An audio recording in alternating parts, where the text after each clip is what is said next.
Screen Slurps.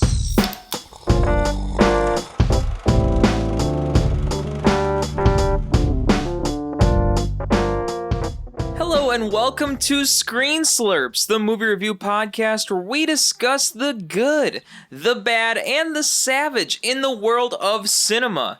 I'm Adam Meisner. And I'm Laura Herlocker. And this week, we talk about the struggles of being friends between men and women. Friend-zoned. Friend-zoned. That's right. When you can't go all the way between man and woman, and you just don't know how to cross the line or go from point A to point B. It's like, where are you going with this? But the tagline of the movie, right, was like, can men and women just be friends? And the answer is no. No, I'm I hope not. You hope they can't? Yeah. No, I hope they can be friends. Yeah. Well, it sounded at first you're just like, I hope they can't be friends. No. Other way. You know what I mean. Moving on. No, I mean, what an interesting topic. And, you know, from what I was researching on this movie after watching it, it's funny, growing up, I watched this movie, weirdly enough, as a young child. I was actually, I mean, not a young child, like 6 years old or anything, but I was probably about 15 or so, maybe 14 or 15. I was watching this movie quite a few times. I think I actually owned the movie. I think I went and bought the movie around that time, and I was really into watching the movie. It's made you the man you are today. Perhaps. I don't know, but I watched it once. I thought it was a really good movie, and I just got really hooked into watching it a lot. It was just, I think it was really the concept of this movie that just I really got deeply hooked into it. And say what you want about it after you watch the movie, if you've seen it or you haven't, but I really just liked the psychology in the movie of just developing a relationship with another person and the communication that our two main characters have in this movie of just talking about things between one another. And at a young age, I'm kind of surprised at myself being like, yeah, I want to watch When Harry Met Sally. That's what I'm saying. I feel like it very heavily influenced you into the man you are today. But we'll talk all about that. We'll talk about this movie in depth and the concepts. And listeners, if you don't know what movie it is, go look at the title of the episode. It's called When Harry Met Sally. When Harry Met Sally. ... Gotta have that ellipses at the end. It's all about a guy named Harry and a woman named Sally. Harry and a gal named Sally. But before we get into that, we're going to talk all about the things we did this past week called our side slurps. That's right. Our side slurps are the things that we've been doing this past week other than watching When Harry Met Sally. Things like watching other TV shows, maybe watching other movies, maybe even learning to fly. Ooh. Who sang that song? Oh, Tom Petty. I was about to say, it sounds like Tom Petty, but I don't think I know that song. Yeah. Man, for whatever reason, that just came into my head, but now I'm going to go have to put on a bunch of Tom Petty. Anyways, unfortunately, I can't fly yet. Laura, maybe you can. What have you been up to this past week? Well, I can't fly yet, but I have been walking. It also made me think of the superhero show that I just haven't watched yet, but you always talk about it. That old superhero show with Superman and all the other superheroes. Oh, Justice League Unlimited? Is that? Well, not that one either, but that's a great cartoon show. I'm thinking of the live action one. A live action superhero show? Well, there's a handful of those, but the one that had Smallville? Maybe that's the one it. about Superman. Yeah. With Tom Wellington. Yeah, I think Is that so. his name? Tom Welling something. That's the one that I haven't seen yet. It's like him. It's Clark Kent when he's young. He's like in high school. There's also the superhero show with Zachary Quinto, but that's Heroes. I didn't watch all of that yet either. Yeah. You only need to watch like the first 2 seasons, really, and then it jumped the shark terribly. Maybe the first 3. I can't remember when it. Like last season was bad, season 4, but I can't remember if it got really bad in season 3 or season 4. But no, honestly, I have been walking a lot. So I got a little treadmill to go under my walking desk. That would be I don't know how that would Watching work. a little bit. That would be magical. I got a walking treadmill to go under my working desk. So while I've been working, I've been doing a little bit of walking. You've been seeing too many Tim Burton films, I think. I think so. I mean, I've been watching lots of those lately. Talking about TV shows. So we did watch The Addams Family from 1990s or something. I don't even know when that's made. The one with Angelica Houston in it and Christina Ricci. A classic. Like you have to watch that every year around this time of year. So we watched that. Adam, I think we forgot to talk about this, but we also watched The Faculty, which that movie was nuts. That was really strange. Like, I don't even know how to describe it. I don't even know how to go about talking about that movie, but Robert Rodriguez directed it. Oh, did he? Yeah. I guess then it makes sense why it's a little nuts. Yeah. And then for my other spooky movie, I also watched Final Destination, the very first one with the airplane crash. And I think Final Destination is such a good series of movies. It's just so well done. It's just very, whoever made those, just, I don't know. There's something about them I really like. I personally like the third one a lot. It's my favorite, but I watched the first because I thought I should start at the beginning. So those are the movies that I've been watching. I also have been watching Glow Up on Netflix. It's a reality competition show about makeup artists in the UK. And so the newest season just came out recently. So I've been watching that. It's the same thing about you and I love all these different kinds of like reality competition shows. And I think it's just because you and I and lots of people, not just us specifically, but like being able to watch and appreciate how someone can work like a certain medium and create these amazing things. I just love, like I myself cannot do it, but I love to see other people do it. So the makeup artists Glow Up, it's such a cool show. They do not even just regular makeup. They also do like special effects makeup with prosthetics, and they create these like such crazy visual things. So I really like that show. I haven't finished yet, but I'm getting there. For my book, our book club is currently reading How to Change Your Mind by Michael Pollan. It's kind of about how psychedelics such as like mushrooms and LSD can be used to help change your mind, obviously, like help with depression and anxiety and different things. I can imagine. Yeah, and I know there's also a Netflix series that he's done, a mini series that he's done that came out not that long ago, kind of related to this book. So I definitely think once I finish the book, we'll have to go and watch that mini series that's on Netflix. Yeah, and there was a lot of research that was done for, obviously, you know, marijuana users out there, cannabis, CBD, and THC. That's all a part of the marijuana. How that could benefit a lot of medical issues that are out there. One of which that I have been having issues with my entire life, epilepsy. So it was highly suggested to look into using medical cannabis for epilepsy issues. And I will say that when I was trying that for some time, I thought there was a benefit to it. It's not like I was heavily using that or anything such, but for what I was using when I was using it, I thought it was working out nicely. So well, and the book's really interesting too, because it talks about how when specifically like LSD, right? When it was created, it wasn't created as the drug that how it's used today, how it's misused today. You know, I'll say that maybe it was created like to help people dealing with, you know, different kinds of mental disabilities or issues, problems, whatever have you. So it's a really interesting book, honestly. It's very dense. It's not what I usually read. So it is a bit of a struggle for me. I'm kind of having to do a mix of like reading it and listening to the audiobook just so I can get through it. But I think it'll be good. It'll be interesting to see what book club thinks about it once we talk about it. And then lastly, We did this last weekend. Adam and I went on a nice little family vacation with the Herlockers. So we rented a nice little like lake house in Western Michigan. So Adam and I drove over there and we met up with my parents as well as my sister and her fiance, Tyler.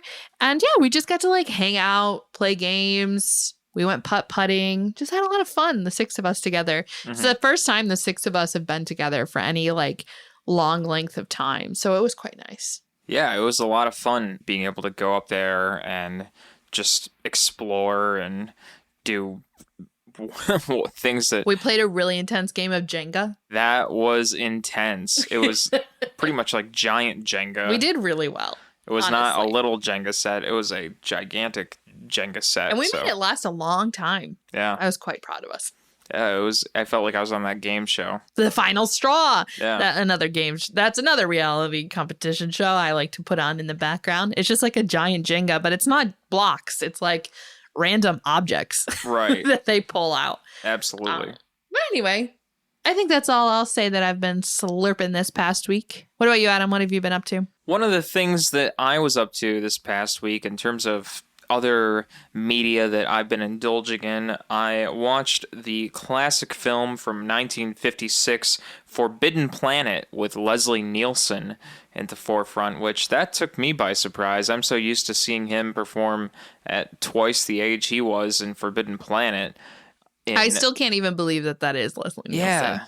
I mean, you kind of can. It kind of sounds and looks like him, but it's just, like you said, you're so used to seeing him like with white hair and being very funny and like slapstick comedy. Seeing him on Airplane and The Naked Gun. Right. And doing all these ridiculous jokes at, again, twice the age he was. Maybe even like three times the age he was. Yeah, in Forbidden Planet. He's like 60 or, late 50s in Airplane and things like that. And in Forbidden Planet, he's literally 30 years old. Yeah. Very beginning of his career, I feel like. Right. But yeah, it was such a surprise to see him in Forbidden Planet at a young age and being a captain of a space team going to a Forbidden Planet. Ooh. And in the year, it was like 2258 or something that they were doing all of this. Oh, really? And they were saying by that time we'd be exploring other planets and going off to other dimensions and things like that. And little to their surprise, we're already doing that pretty much now. I mean, Robbie Robot. Yeah, with Robbie Robo. Yeah. It was crazy to see that in that movie.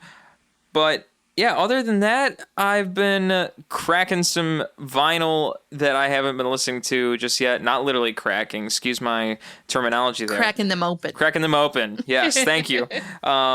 It's just I've had some vinyl in my collection that I just haven't even had the chance to put on the player yet.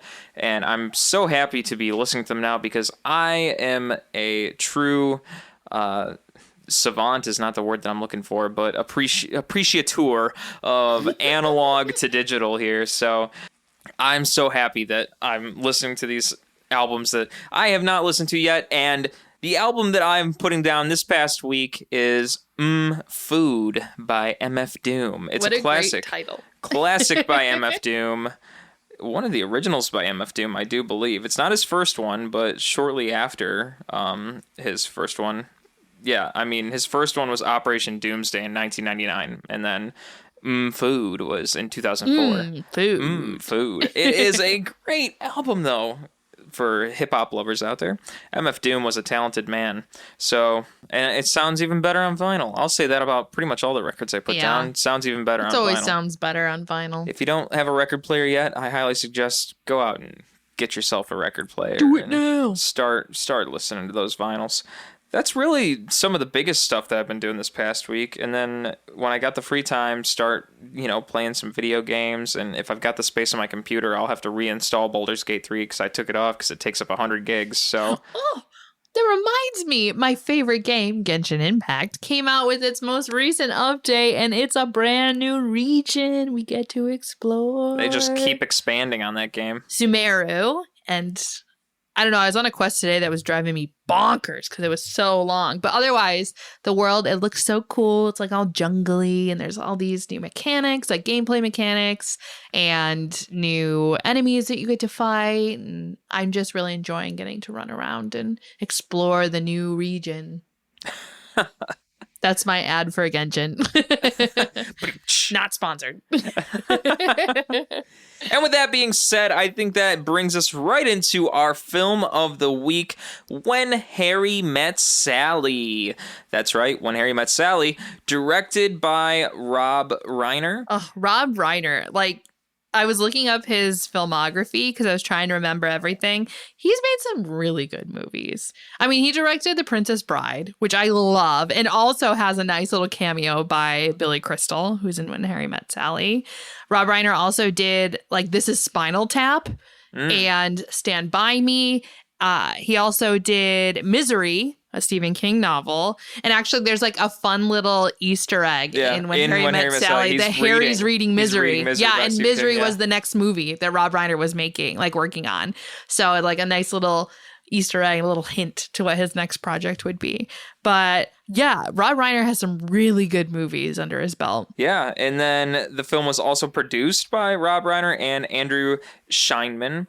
The film stars Billy Crystal, Meg Ryan, Carrie Fisher, Bruno Kirby, and many more. Yeah. I think we should also talk about the writer.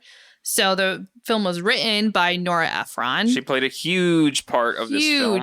It was kind of, from what we were reading, I'm sure you found the same things as me, Adam. From what I was reading when researching this, like it did seem like the writing was a very collaborative experience between her and Rob Reiner, as well as even Billy Crystal and like Meg Ryan. Like they all kind of had a lot of input into this.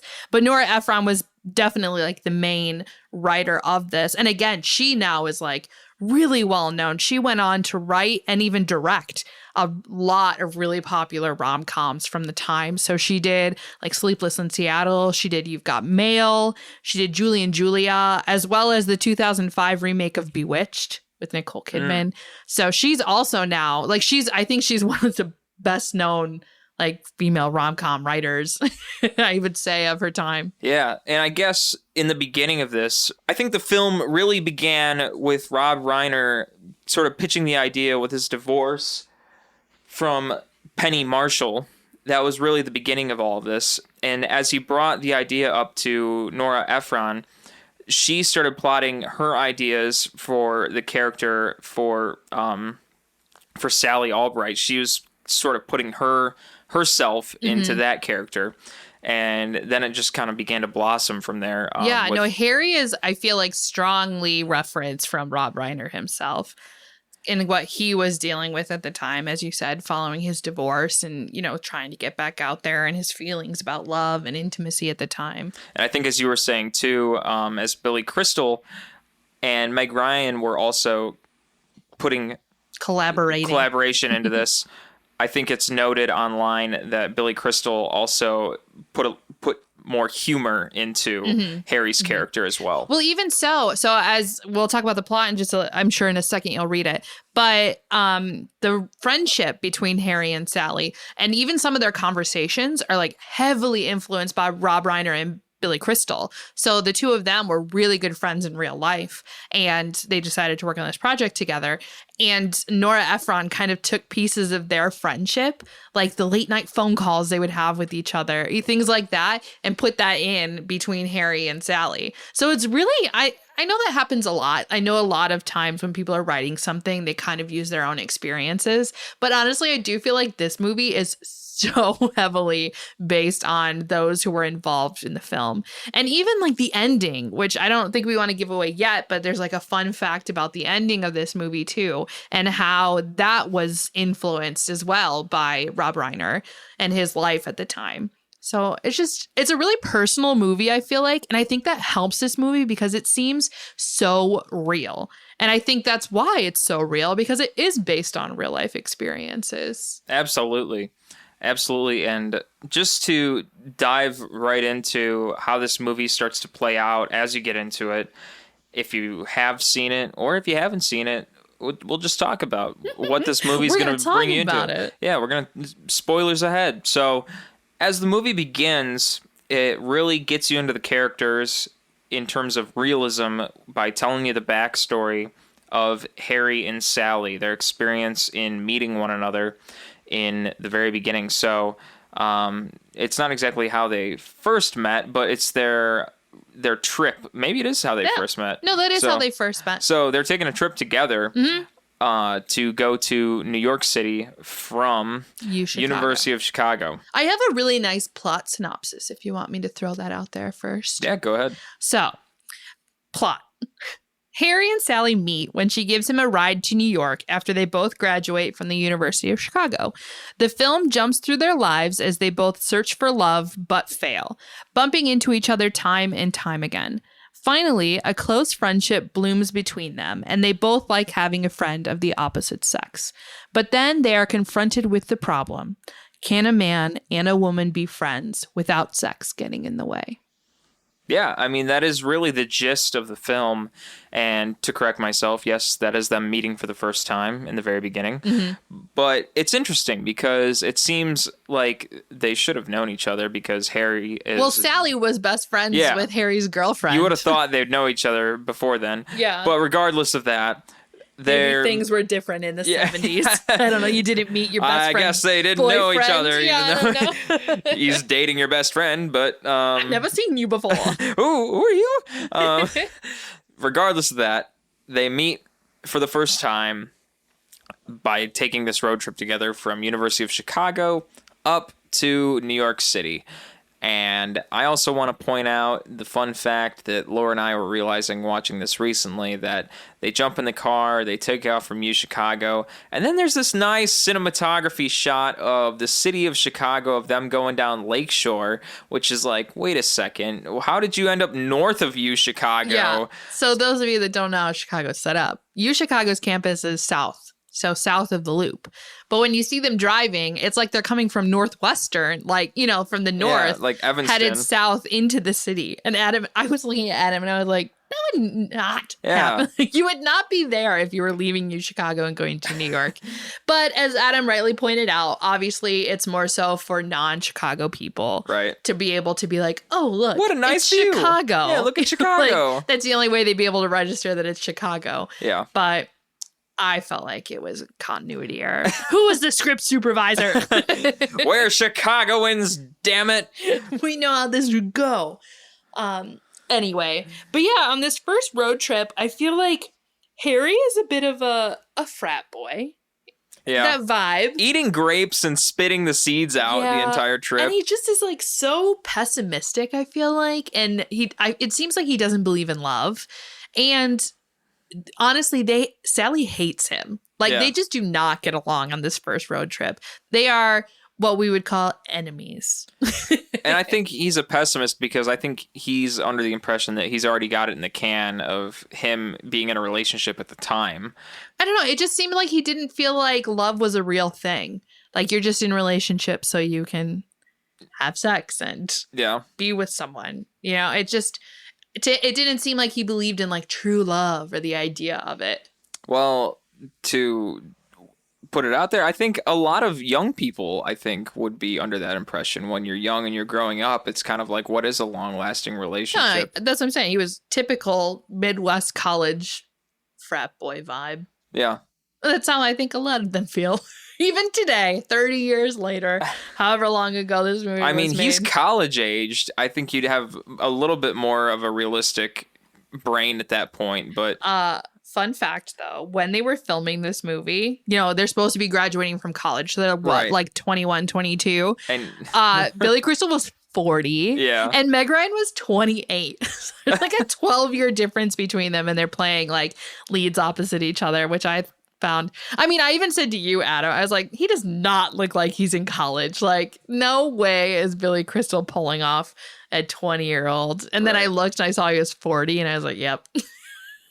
It's not bad, though. No, and it makes more sense later in the movie as we're talking. There's like time jumps. So he's much closer to that age. I think for the bulk of the movie, they're like in their 30s, around 30 or so. So not so bad. Right. But just the opening when he's in college, I did not believe it. I didn't think it was bad, though. I think you're being a little harsh on him, but I mean, it's also, too, I guess it's a good time to talk about, like, one of the things I really like about this movie, too, is, like, Billy Crystal is not who you would picture to be a romantic lead. You know what I mean? Like, he's just not, he doesn't seem like he would fill that role. And again, I think that's why I like it so much. I agree. He's just a normal dude. Yeah. Just I think a that's what normal makes guy. it even better. Yeah, no, I completely agree with you. And I think Meg Ryan, too, I love her. I think she's a great actress. It's hard for me to watch her in live movies, though, because growing up, I watched Anastasia so much, and her voice is very distinct. And anytime I hear her voice, I just instantly think of Anastasia. So it's hard for me to like disassociate her from that. But this movie, and I feel like this was one of the movies that really like launched her career, right? I don't know I guess I should have looked up to see if she did a lot before this, but after this is when she got like You've Got Mail and a lot of the other things that she's really well known for. Right. So they were both casted very well. And again, that's why it makes the movie so good, because we have Billy Crystal and Meg Ryan. Yeah.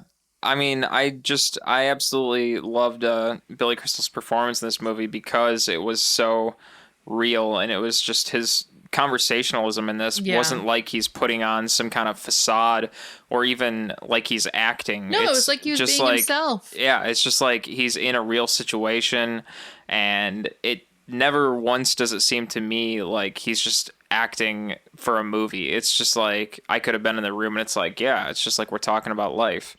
And all of the jokes, all of the comedic scenes, or all of the very realistic scenes where it's serious conversation, all of it sounds and seems like, yeah, this could be an actual conversation I have with my friends, with you, with like if I was talking to my parents or something. It all seems like a very real kind of conversation that I could pick up anytime. But I feel like if I was watching a different actor, then it's like, okay, I'm watching a movie. Yeah.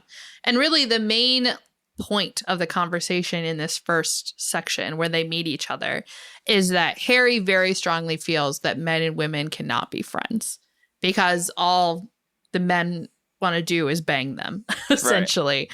And Sally completely disagrees with him. And she's like, no, we can be friends. And Harry's just like, no, men cannot be women with friends. Be women with friends. Cannot be friends with women. And so when they part, when they get to New York and she drops him off, they are not on friendly terms. And it's pretty much like, bye, I'll never have to see you again. Yeah. And it's interesting you say that too, because it's like, is the point you're trying to make because you just want to bang women and like that's why you don't have women friends is all you want to do? Well, I think, I mean, this is me, right? I think it's also too just men typically are not the best at showing their emotions or having conversations. You know what I mean? Like men feel like it's like emasculating to actually talk about their feelings and their interest and things like that. And so, and which is what you have to do when you're talking to a woman, right? Because you just have to talk about your interest and what you like. And I think that's just sexist rationale where men are raised under that impression. Exactly. That's totally what it is, right? So in their mind, they're like, well, I can't be friends with a woman because I can't talk about these things. Like, I can only want to bang them. But luckily, Harry kind of grows and matures as the movie goes on.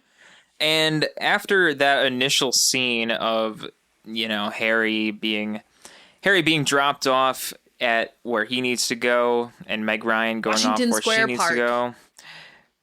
Exactly. We see a transition happen and we go into 5 years later. So 5 years later, Harry and Sally are on the same flight at an airport. Harry notices Sally at an airport, and Sally is with a man now. Sally, it's almost a replication of what Sally was seeing at University of Chicago, Harry making out with her best friend, except now it's Harry seeing Sally making out with his neighbor. Yeah. So that's the thing. Harry doesn't even recognize Sally. He recognizes Joe, her boyfriend, and is like, oh, Joe. Hey, Joe. How's it going? And then he starts to recognize Sally. And then I think he's piecing it together, and he's like, I know you from somewhere. Yeah. And then of course, Sally remembers him because she hated him. And so she's like, yeah, you used to date my best friend. Like, we had that road trip together. And we learned that Harry is actually engaged to be married. And Sally is just like so surprised about this because obviously from the last meeting, right, he was very pessimistic about love. It didn't seem like that he would be the marrying type. Mm-hmm. And yet here he is talking about how he's engaged to a woman named Helen. And so while they're on that flight, Harry is really, he's trying to like have a conversation with Sally. And again, Sally, I think, just is holding on to their last meeting. And it's like, I hate this man. Yeah. Because Harry's trying. And even at the end, right, he's like, do you want to be friends? Like, do you want to get dinner? Exactly. And she's like, I want nothing to do with you. Leave me alone. Right. I'm like, damn, Sally, you tell it like it is. And as that flight goes on, it just kind of gets left at that. Mm-hmm. And now, again, we're moving forward in time. Well, can I pause really quick? So before we kind of move on, Sally brings up, once Harry says, do you want to be friends? Sally says, well, remember, you said men and women can't be friends. And Harry kind of changes his original position on it. And he's like, well, since we're both in relationships, we can be friends, right? Because it's like we're having that sex from other partners in our life. So right. Then the two of us can be friends. And Sally's like, you're an idiot. Yeah. Yeah, there's always a twist and a turn with the way that they communicate with each other in the beginning of this film.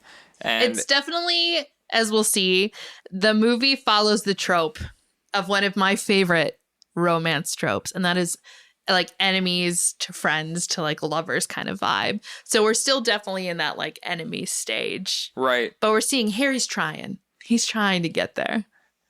Harry's a very confused individual in this movie. And sorry, I just got excited because I remembered too, in like between all of these time jumps, we see these little interviews between these old couples that are talking about like their love stories. And they just, those little vignettes, those little pieces, they made me so happy. And those were real stories. So the people were actors, but they were telling the stories of like real couples who like Rob and Nora had interviewed from the movie. And it was just so sweet. Yeah. Yeah, it is very cool that those were real stories. And I was under the assumption that they were real stories. It's interesting. I mean, it's probably smart that they had actors do it. But yeah, it's definitely played up. I feel like now that I know they're actors, I'm like, yeah, you can kind of tell. It was very cheesy and very stereotypical in a way. I think it was probably to their benefit that they had actors actually perform the stories. Mm-hmm. But I feel like I could tell that when they were told that they were real stories. It was just, they were so sweet. It makes me happy. Love makes me happy. You had asked me when we were watching, like, are these real? Because I was going to die if they were real. You're still alive, and I told you they were real. People, you know what I mean. And then we get another time jump. I couldn't remember, though, how long the time jump was between the flight. 5 years. It was another 5 years. So 5 years later, now we're in 1987. So it's been 10 years since their first trip to New York City. Mm-hmm.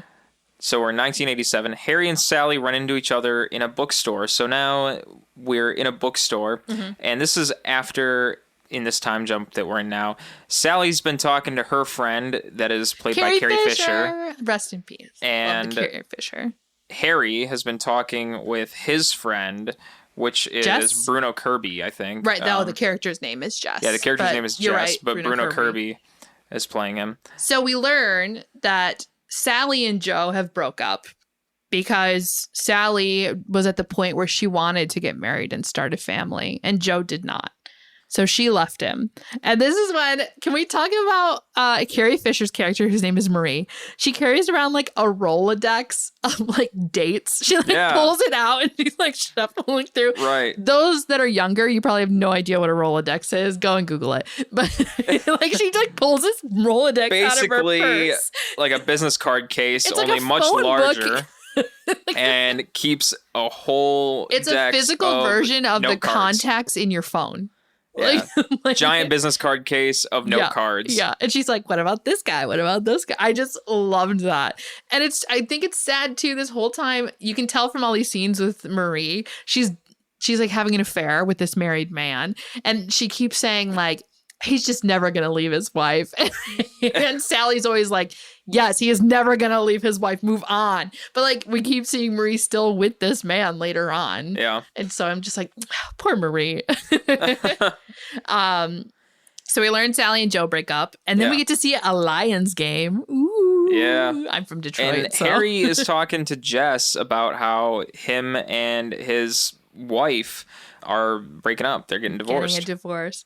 And it's I think it's a scene that's done so well because Harry's talking about this really heavy stuff. Like he's very upset about it. Yeah. But while he's talking about this, they're like doing the wave. Yeah, so they're they have to keep doing the constantly wave. having to do the wave as he's talking about how his wife is leaving him and he's really sad and she's having an affair with someone else, but constantly having to like stand up and do the wave.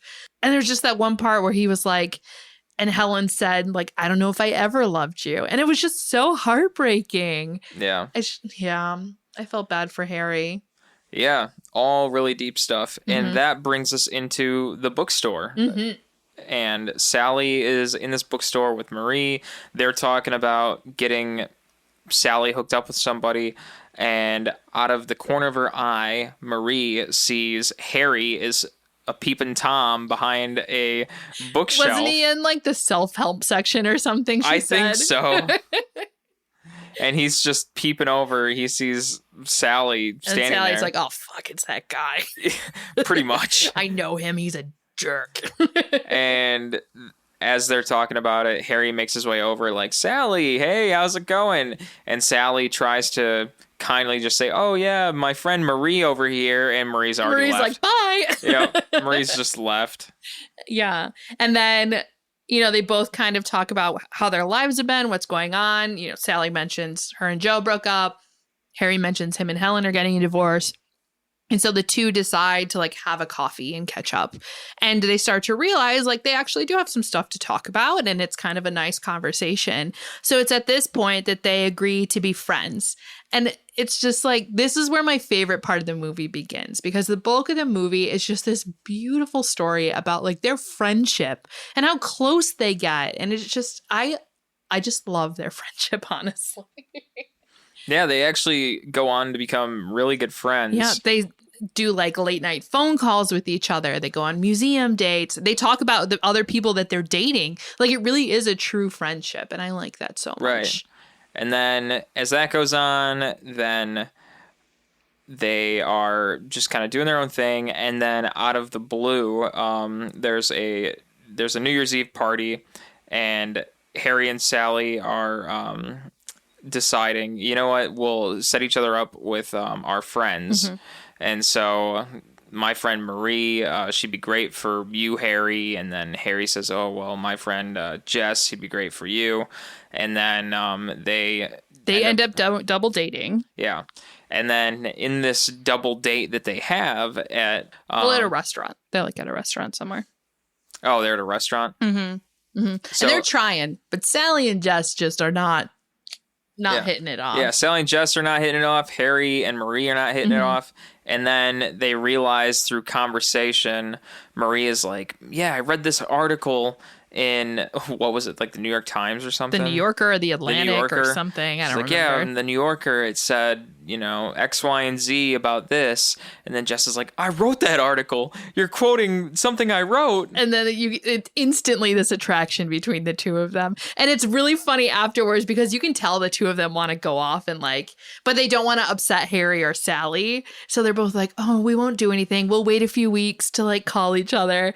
But then they're both like, they just hop in a cab together like, and ride away. Yeah. So obviously they were going to like meet, you know what I mean? You're going to do what. But before we even get to that part, we skipped a few scenes, Adam, that I wanted to talk about. And I mean, they're like the most prominent scene in the movie, so we really have to. Oh, yeah. And that is the restaurant. The orgasm scene in Katz at Deli. Katz. So Katz is a really famous deli in New York. Adam and I actually stayed like right across the street from Katz one time.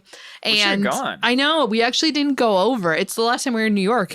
Maybe this next time we go, we'll have to make sure we go. But so this is during their friendship. They're just there having lunch with each other and they're just kind of talking.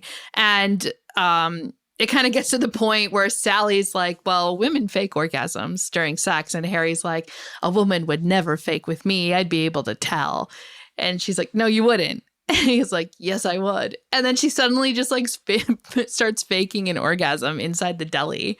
And all the people in the restaurant are like looking at her, like watching her do this. Yeah. And then it turns out that Rob Reiner's mom is the one that says, I'll have what she's having. Yeah. So after the whole fake orgasm, a waiter comes over to another woman and she's like, I'll have what she's having. And yeah, Rob Reiner's mom. And that line has been, I think it's listed as like one of the best movie quotes in American film by like the AFI. Yeah. Which is funny because then it's spoken by Rob Reiner's mom. And even if you go to Cat's Deli today, I guess there's a sign above the table that says like when Harry met Sally. And then it says, I hope you have what she's having. Yeah. I'd go there just for that. I'd go there just for that. And did you know actually, so while we're talking about like collaboration on writing, the faking of the orgasm was actually Meg Ryan's idea. So they were just gonna talk about it, but she was like, no, I think Sally would just do it, like act it out. So they decided to go ahead and do like, so that came from her. And I think that I'll have what she's having line was made up by Billy Crystal. Yeah. So again, like a lot of collaboration happening in this film. And the other scene I wanted to talk about is when they are in the Met and like Billy Crystal's doing that whole bit where he's doing that accent and he's like pecan pie. I think that was improv. Yeah. No, I was going to say Billy Crystal was like totally making that whole part up. Yeah. I guess you can tell in one part of the scene, Meg Ryan like looks off screen because she's like looking at Rob Reiner to be like, what do I do? And he's like, just keep going with it. Yeah. But really, so why the scene I wanted to talk about, why it was so important, because it was at this point of the movie where I was kind of like, I think Adam and I are like Harry and Sally. Like things that Sally does, I relate to a lot. I definitely relate to her in a lot of ways. And I feel like you have a lot of similarities with Harry as well, just like your comedy and the way you talk and some of the things you do. And I don't know, just something about the two of them together in that scene and their like relationship and how they were talking with each other. I was like, wow, I feel like this is Adam and I, which is a good thing. You don't think you're quite as nitpicky as Sally? No. So one of the big things about Sally in this movie is that she is so picky when ordering food. She's very specific about like things on the side and how something needs to be cooked and things like that. And you know, that's actually how Nora Ephron is in real life. I was assuming so when I was reading about Nora Ephron influencing or not influencing herself, but I mean like putting herself into the character of Sally. No, that's definitely something she My does. mind went straight to like, really, Nora? Like, you think that you're that picky about everything? Well, she was telling a story. I was reading an article by Nora Ephron, and she was saying years later, like, I don't know, after the movie, she was on a plane and she had ordered something, doing her kind of picky way of ordering. And I guess the stewardess on the plane was like, have you ever seen the movie When Harry Met Sally? Oh my God. And Nora Ephron just laughed and was like, yeah, that's me. But again, I just really like their relationship. I thought it was done so well. Yeah, I agree. And I love that Marie and Jess get together because that makes me happy. And continuing into that, it's really at this point in the movie that we can see that their relationship is developing into a relationship. Yeah, I think they're realizing that it's maybe is more than friends. And they don't quite realize that just yet, but it's this is when the pieces of the puzzle start to come together. So they're doing their friend thing. They're just friends still. But this is when Sally has a moment. She gives Harry a call and she's freaking out because she realizes from Joe, she gives Harry a call and Harry picks up the phone. He's like, yeah, what's going on? And Sally's tearfully saying to Harry that, as I try and do a nice little impersonation here, Joe got engaged. Yeah, I'm just getting glared at by Laura. I don't know. I feel like I should be offended by that, but that's only because I cry a lot. Are you impersonating me? You're not Sally. Yeah, so Harry comes over to Sally's. She's so upset. And I get why she's upset, right? Because the reason her and Joe broke up is because Joe didn't want to get married. And here she is learning that Joe is getting married. And she's coming to the realization that it's not that Joe didn't want to get married. He didn't want to marry Sally. Right. Which is heartbreaking when, you've invested a lot of time with a person and she was ready for that step and he wasn't. And so Harry is there consoling Sally, trying to help her out. And one thing leads to another. And it's interesting to see this, too, because Sally is, crying her eyes out. She's laying there. She wants someone to listen to her. And from my perspective, I like to see this in a movie because seeing Harry's character, he's not showing the emotion in his character like he's sad. He's not looking like he's going to cry his face off. He's looking like he's completely put together and he's just laying there like, yeah, just like tell it to me like it is. And I'm here to just, take it all in and just, yeah. And again, it's just something I like about this movie because it's like, wow, you are truly being the person that everyone wants in a situation like this where it's just like you're just gonna sit there and talk it out and she's got that right now. But then because she's vulnerable and he's there for her, they end up having sex. You say it like it's a bad thing. Well, it is bad at this point because so they have sex together. After they have sex, they both feel really awkward about it and kind of regretting what they've done. And at this, they kind of stop being friends. Like their friendship cools because they just don't know how to go back to the way it was before. They're just confused. Yeah, that's what it is. I really loved the scene after they had sex. So Sally calls up Marie. Harry calls up Jess. And they're Marie both and next Jess to are each other. together in bed, both on the phone talking to the other person. And I was reading when they were talking about filming this scene, it took like 60 takes because they had three sets all trying to go at the same time. So they actually were like talking to each other. So to get the timing right, especially for the end, for like the hanging up the phones. Yeah, it took like 60 takes to do this scene. And at first, it's funny because, Harry and Sally both tell them, like, I slept with Harry, Sally. And Marie and Jess are like, finally, great. Like, we've been waiting for this. But then they're both like, but he just left and it's awkward. And then Marie's like, well, then forget about him. You know what I mean? But it's sad because, again, it kind of like ruined their friendship for a bit. And they feel like they can't be friends anymore and they don't see each other much. I mean, Sally has to learn that like Harry's dating someone through Marie, like she doesn't hear that from Harry anymore. Mm-hmm. And even when they're at that dinner party together where they play win, lose, or draw, and when Jess is screaming like, baby fish mouth. Baby fish mouth. Baby fish mouth. That was so funny. You can tell in that scene, it's not the same. Like Harry and Sally barely talk to each other at all. And it's sad because they were so close and they were such good friends. And it's so unfortunate when things happen, when you spend so much time with someone and something happens and then you lose that person. Yeah it does definitely become something unfortunate when you do something like that and then it just leads to nothing but confusion. I mean, because I definitely I had a relationship where I was like best friends with the guy before we started dating, and then we dated and it didn't work out. We shouldn't have dated honestly.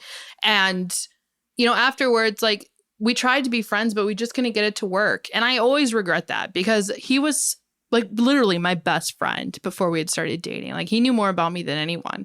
And it's sad looking back on it, thinking like I lost that relationship. I'm not able to have that anymore. Having that best friend. I have other best friends now, but you know what I mean? Yeah, things definitely happen. And then it all really comes to a head at Jess and Marie's wedding. Right. And Harry tries to talk to Sally, and they get into this heated argument, and the details of such where he's kind of putting blame on Sally for all of this. Like, this is all her. I think he has a good motive behind it, but he's not getting his point across in the best way. Right. And he kind of calls her a dog, and I think that really upsets her. Yeah. And that's where she just like slaps him and is like, I'm done with you. Like, I think the basis of his argument in the beginning, it kind of had like a reasonable start to it, and then where he was taking it, was he had good intentions, but he just direction. Was not. was not getting it across.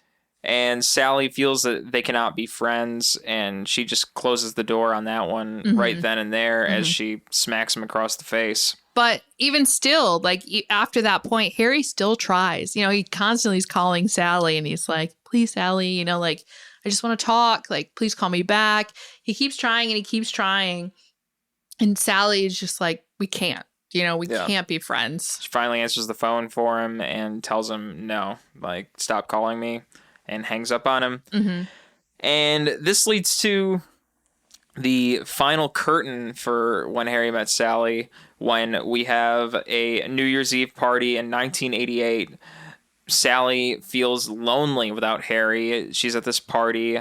I'm sure, there's other people at this party, and she could have found somebody that she could have laid the smacker on at the party. But it's Harry. Yeah, she wants to be with Harry. And Harry's home truthfully. alone, and he just like, same thing, like lonely. And he's like, I want to be with Sally. So he runs. So yeah, he's walking around New York City for a little bit alone. Like, he was watching Dick Clark by himself, and he goes outside in New York City and he's, going around, and then he decides, like, I'm going to go to that New Year's Eve party, and he goes over there, and Sally's deciding to leave the party, but he gets there on time to see Sally, and her reaction to that is kind of like, what are you doing here, Harry? And he's got such a good little speech. Yeah, he gives her a very nice, speech about, why he wants to be with her. Why he loves her. And I just love the quote, the main quote where he says, I came here tonight because when you realize you want to spend the rest of your life with somebody, you want the rest of your life to start as soon as possible.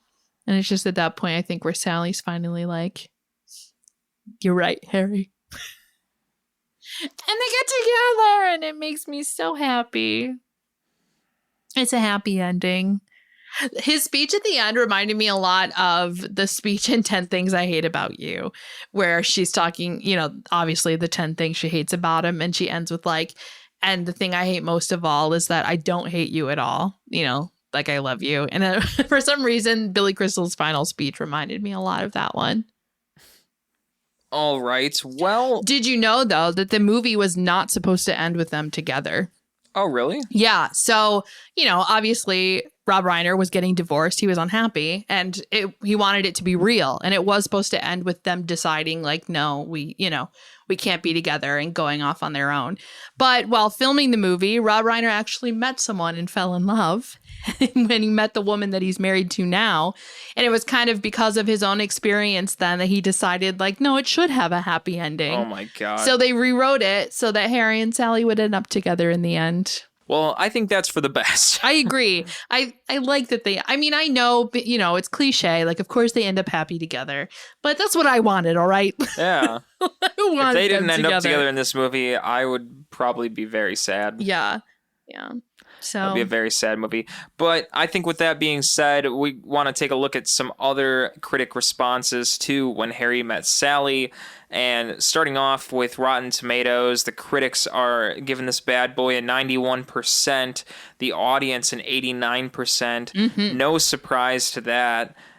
I mean, this honestly, movie... though, it's so good. This movie is ranked number 6 on AFI's list of the 10 greatest films in the rom-com genre. But what did surprise me is Robert Ebert actually, like, he gave it 3 stars, but I feel like some of the things that he said, I don't think he really liked this movie that much. I mean, I guess it's like, something... He felt like a little cliche, maybe, but... I don't know. I didn't feel that way. And something I'd have to dig into, I guess, a little bit more. But yeah 3 stars from Roger Ebert. And this movie definitely like relaunched, I think, the rom-com genre. Like, this movie has influenced a lot of the following ones after it, I would definitely say. Yeah, I think this is really a platform for romantic comedy films and its style. And obviously, following this film, we've got the ones you've already mentioned, Sleepless in Seattle, you've got Mail, and many other many starring comedies. Meg Ryan. Meg Ryan, or Tom Hanks. You romantic influence, you. It's a fantastic film, and I'm already starting to talk, but it's going right into us saying our slurps up or slurps down. listeners, if you don't already know, our Slurps Up means we recommend it. We think you should check it out and put it into your VHS player right now because the movie came out in 1989. Or Slurps Down, meaning we think you should avoid this film at all costs and we think that it's not worth your time and we don't recommend it. However, we're going to go right into it right now. Laura, Slurps Up or Slurps Down? Slurps Up all the way. I loved this movie. I usually hate rom-coms. They are not my thing, just because I really hate the conflicts that happen in romantic comedies. Like usually it's like a miscommunication or some dumb reason why they can't be together, and it really bothers me. So I do not like them. But this movie, it didn't use any of those cliche like rom-com tropes that we usually see. Honestly, it was the people themselves, like not understanding themselves, that kept them from being with each other. And I don't know, and just because it felt so real and so like such a good way to explain how messy love can be in real life. I loved this movie. I cannot say enough good things about this movie, honestly. And I was reading something and I thought it kind of like encompassed my feelings so much on this movie. And it's really, this is a movie about like finding intimacy with another person and building a relationship with that person. And it really talks about how, not about how friendship can lead to love, but how friendship is so necessary in love. You know what I mean? Like you need to be friends with your partner. And, you know, I feel like, Adam, you're one of my best friends. And I think that's why we work so well together. And this movie just encompasses all of that. And I love it. Yeah, and I wholeheartedly agree with pretty much everything you just said, Laura. It's a Slurps Up from me for this movie, 100%.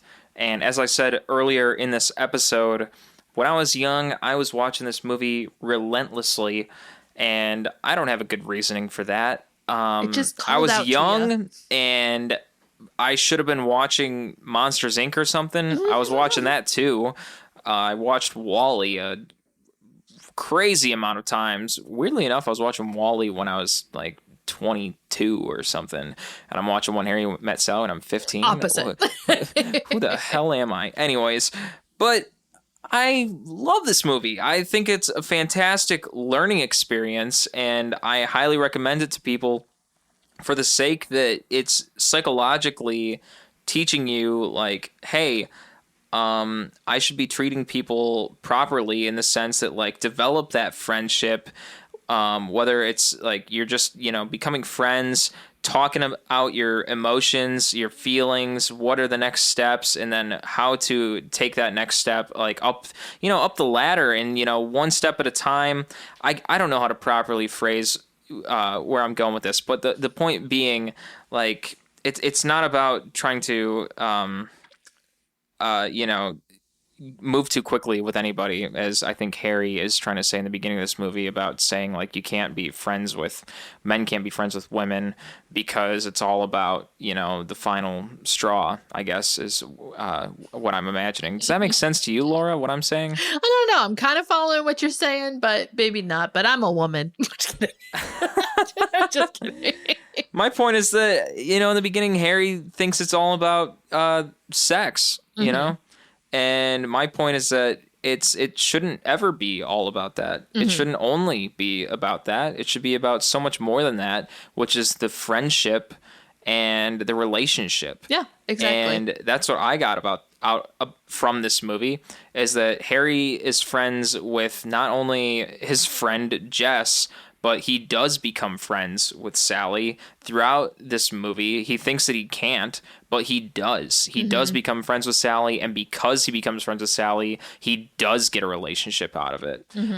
And I think that's huge. And it should be huge for everybody in real life, that it's not just about that final step, which Harry's thinking about in the beginning of this movie, which is sex, but it's about developing that relationship of friendship, learning about your partner or your friend, whatever you want to call it, and then maybe there could be much more out of it in the long run. So it's a big Slurps Up for me. And with that being said, that wraps it up for this episode of Screen Slurps. Be sure to follow us on social media at Screen Slurps on Instagram, Twitter, Facebook, and TikTok. And be sure to listen to us on Spotify, Ghana, or any other podcast streaming service out there. And if you enjoy what you hear, slide on over to Apple Podcasts and give us a 5-star rating. It will help us a lot. And if there's any crazy movies that you want to hear about, let us know. Leave a comment on one of our social media pages, and trust me when I say we will be sure to talk about it. So, closing out, I'm Adam Meisner. And I'm Laura Herlocker. Slurps up, and we will catch you later. Laters. I'll have what she's having.